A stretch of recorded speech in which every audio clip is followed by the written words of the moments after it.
Hello everyone! Ngayon ay magluluto tayo ng pork adobo.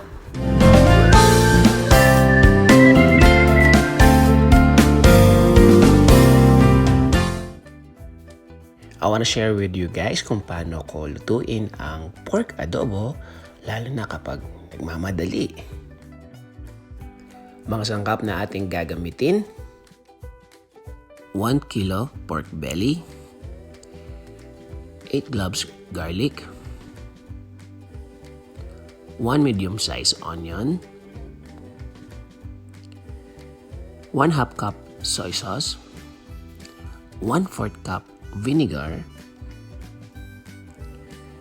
1 teaspoon black pepper, 1 teaspoon salt,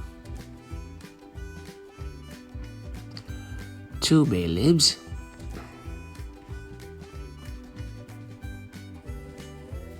at 2.5 cups of water. Durugin muna natin ang paminta.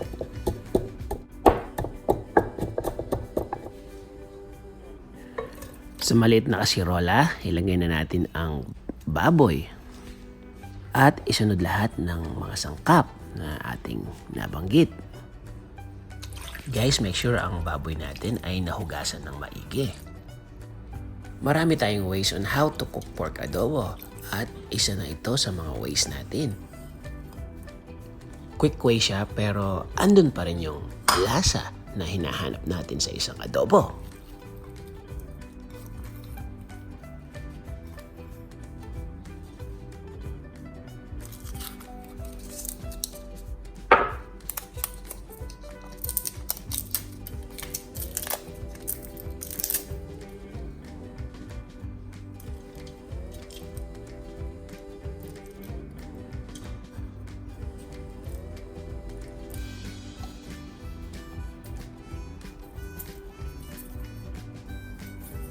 Kapag nailagay na natin lahat ng sangkap, iset natin ang ating apoy sa low to medium heat. Pakuluan natin for about 10 minutes. Sineset ko ang alarm for 45 minutes to 50 minutes. Yun kasi ang tamang oras na saktong lambot na ang ating baboy. Pagkatapos ng 10 minutes, haluin natin ang ating niluluto.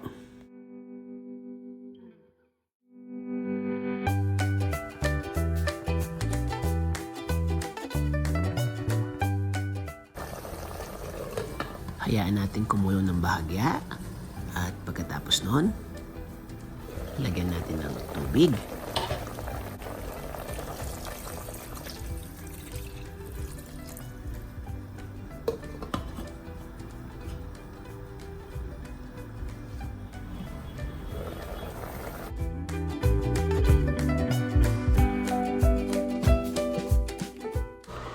Check natin ang baboy kung malambot na. Malambot na. Konti na lang.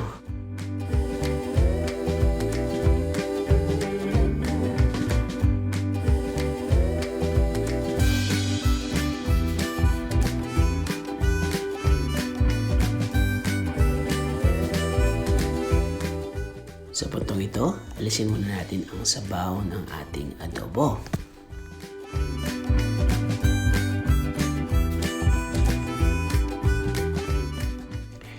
At isa lang muli hanggang sa ma-fry ng bahagya ang ating baboy.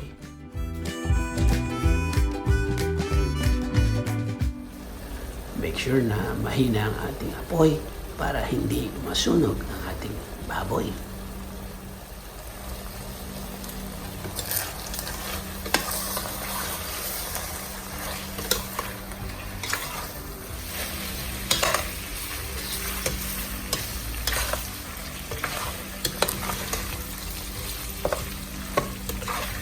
Dahil na-coat na ang ating baboy, ilagay na natin ang natitirang sabaw.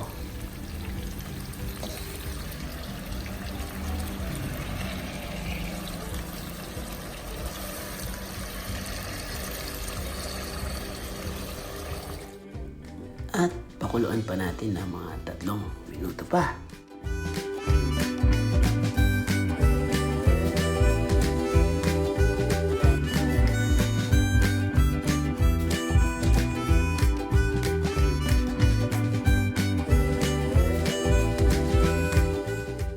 presenting ang ating pork adobo.